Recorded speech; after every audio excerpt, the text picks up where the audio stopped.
because I saw a little side of Michael Parkinson that I haven't seen for many, many years. That's true. You really were a credit. I think you're a frustrated interviewee, don't you, Gloria? I would just think what a quiet little number you wore for the programme this afternoon. Well, it's lovely. It's my Sunday best. As a matter of fact, I was in church wearing this. I took it off for lunch, though, because I've just had my joint. I don't know about you. Did you have a joint before the show, Michael? No, I didn't, Dave Edna. Oh, I had a loin, a lovely loin of lamb. I always pop a loin in the oven on Sundays. I do, wherever I am, whether I'm travelling. And you're a pretty little mite, and I wish you such success with this pilot. Dame Edna, that's great. Do you think we'll ever get around to transmitting it? I think we will. Yes, it's going straight out now, darling. That's why we can't make any mistakes. I think that's exciting about live television, don't you, Michael? I do, It has a kind of nervous edge to it somehow. That's true. I remember very well talking about nerves the time that I got you on the show together with Gloria Swanson. Oh, is she still with us? Oh, she is. And you had that magnificent, I remember, illuminating talk about silent periods. Oh, yes. I think we should say that Gloria Swanson, for the younger generation watching, was one of those film stars before sound. And I chatted away. I'm inclined to talk a little bit too much sometimes. You know what I mean by that, Michael. But I said to her, I never had a silent period, Gloria. And she looked a little bit blank for a while. I don't think she knew I was such a megastar. In fact, I'm not sure that she knew what I was. She's not the slightest idea. Tell me this, Dame Edna. I mean, Michael has this big sex image, you know, here in this country. And Appealing. rightly. Oh, rightly, of course. What about Australia, though? Has he had the same impact on the ladies down under? He certainly has. He's a very raunchy, spunky man for his age. He is, Michael, and you know it, darling, and I don't mind that. I don't. It's made me a little sad that you brought that up because I thought suddenly of my husband, Norm. Norm. I had some pretty terrible news. What was that? I hate to bring this up on a lovely show. You can cut this out. I can bleep this. But I contacted him. I always ring him on the weekends. He's in Melbourne, of course. He's not very mobile. And he told me that he'd moved in with Jerry Hall, isn't it? I called back. I said, matron, what is this, you know? Not using all your millions, is he? Well, I didn't know what I could do about it. I rang the matron and she said, oh, no, he's moved into Geriatric Hall, which is the ward next to his. I was very relieved, I must say, though he's far from being a geriatric. No, indeed not. But Nothing wrong with that, is there, Jerry's? Is Michael going to be any threat to your megastar status in Australia? I don't think so, because Michael has a different audience. He's mostly a television person, whereas I am a stage performer, basically. Though I come across very well on TV, too, and I'm loved by many people. It is a way of reaching out and touching people, isn't it? It is, yes. You can see that Michael is clutching your book. I mean, is he See, trying where's to get his? some I want to tips? clutch that, you Michael. clutched mine. This book, The Best of Parkinson, is published, I noticed, by Pavilion Books. Funnily enough, I've just bought Pavilion Books. I was on the phone most of today, as a matter of fact, although it's Sunday, buying Brit oil. Have you bought that yet? No, I haven't. You're a bit of a slouch, aren't you, darling? However, I think I've absorbed Pavilion Books, but I love it. It's all these interviews, and he's sort of picked so many interesting people. And if you've seen, as I have, practically every Parky show and videoed many of them, some of your favourites are certainly here. And it's very, very reasonable. The recommended UK price is, I think, only a little more than £1 over my book. Does that mean that Michael is going to plug your book? £6.50 yours, of course. £6.50, not much between them. It's what it describes as it was a sort of seminal discussion on... It is a seminal book. Yes. It's a bedside book, and I think Yes. it's something that most people feel they want to reach for in the middle of the night. I think it's preferable to a lot of things they would have reached for. Any tips, do you think, for Michael in particular, to do with his bedside manner? No, he doesn't need any tips from me, but you see, I got the idea for this. I don't know where you were prompted to do this, darling, but I think probably popular demand. But I was winging my way over to England on the British Caledonian, which I like, And I like the little Scotches. I like an accent. That's why I like yours. What part of Scotland are you from, darling? I'm from the Irish part, you know. Ah, yeah, well, was all joined at one time. Yes. To Australia, incidentally. And I'm an Australian, by the way. And I was snoozing, I was nodding off, and I heard a little voice in my headphones, and wasn't on the little list of shows that they broadcast on the headphones. And I think it was Dame Nature, and she said, you know, you spend a lot of time on your back, Dame Edna. She said, why not write about it? Why not let it all hang out? And that's what I've done. Because we do spend a lot of time in bed. I think half the time is spent in bed and the other half is watching Parkinson reruns. And this will happen to you, darling. You hang on in there too, Gloria. Yes, but I want to get some of these tips about how to pack your face with fish or whatever it is. Beauty This tips. fisherman's There's some very facial good beauty pack, tips in yes. here. Very unusual ones. There are none in here. No, it's very good. I want Michael to sign this for me later. Let's not promote this silly book of mine, darling. It's already charting. I loved hearing about you dressing up as Humphrey Bogart. You like that, did you? I like that. I'd like to see you in that raincoat, and I hope it goes into the Theatre Museum too. You're a little bit like E.T. these days. Have you seen that film? It's beautiful, and he's lovable, little E.T., and when it comes onto your screens, you'll see what I mean. He's one of the most wonderful little inventions that I've ever seen in films.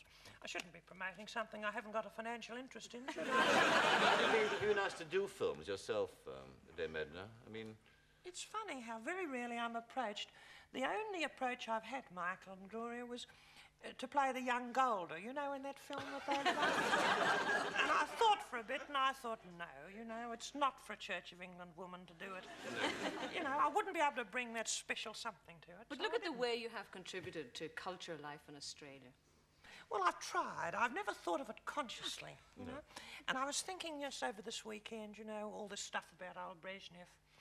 Of course, I suppose, well, you know, naturally, I suppose he'll be making fewer public appearances now.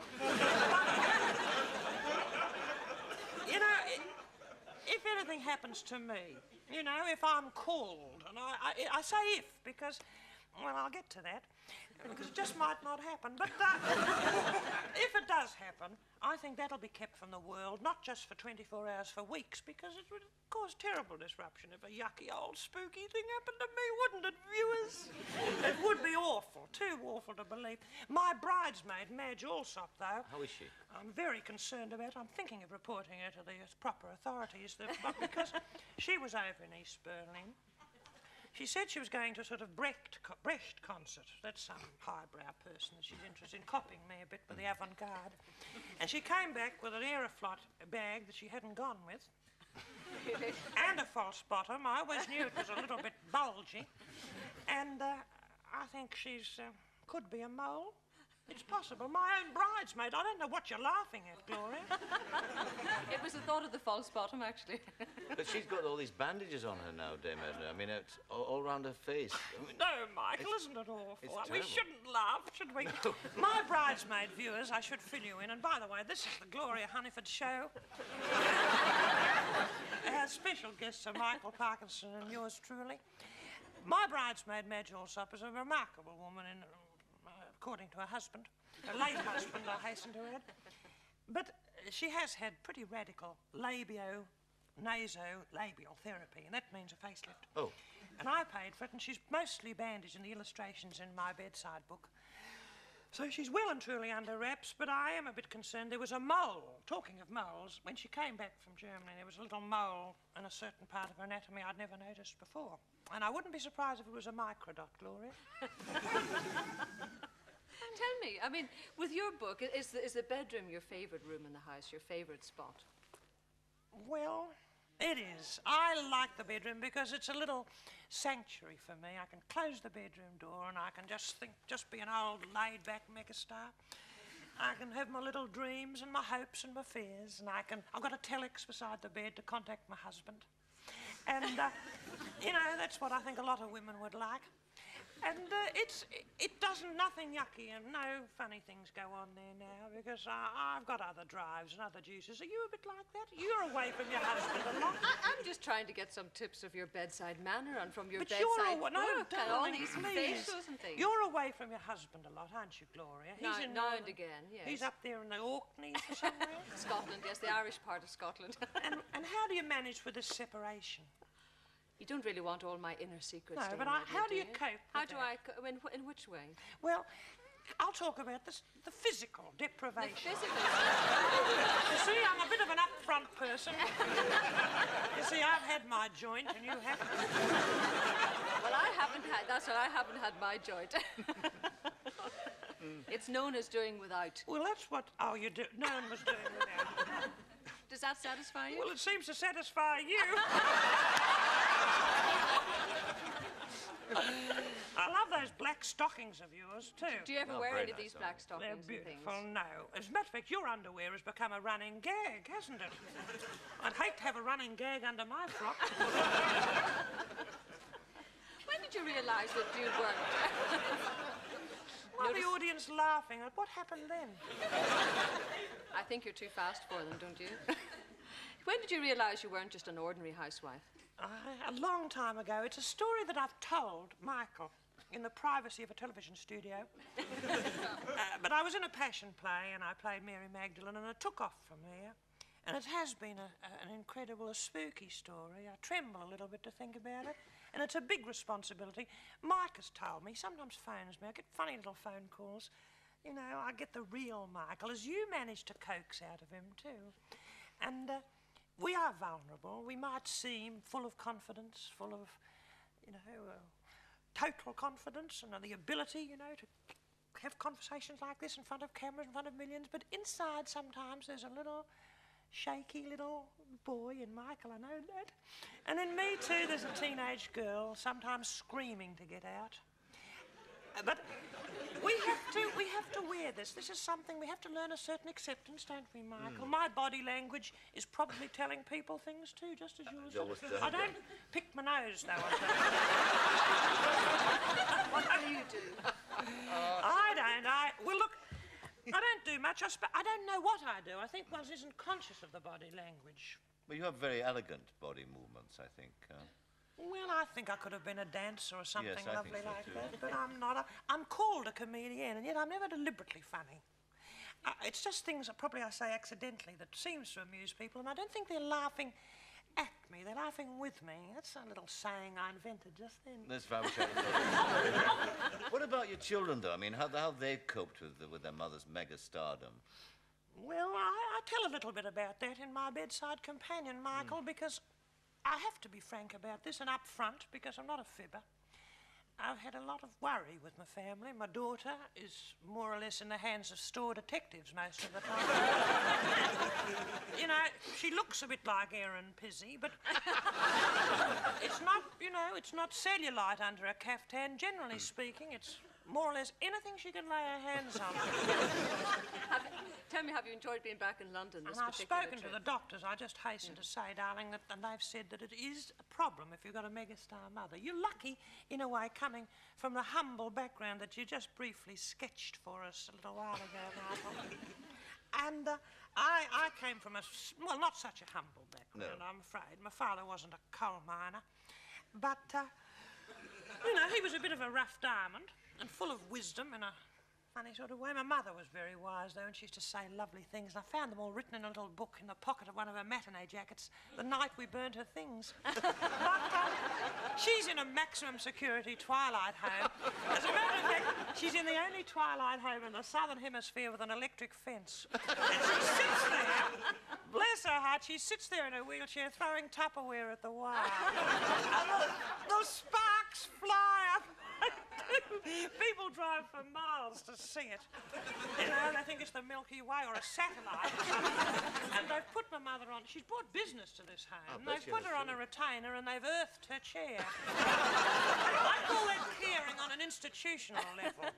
And on a professional level, caring is something that people like Michael, who don't need the money, heavens above, a certain Australian impresario paid Michael a small fortune to go to my homeland and bring, you know, the kind of interviewing technique, the sort of technique that you've picked up because you're carrying the torch here at the moment for the women. And brought Michael to Australia, and he doesn't need the money, but still he goes into print and he brings this out. The Best of Parkinson. It's published by Pavilion. It's a mere £7.95 in the shops, and what a Christmas present.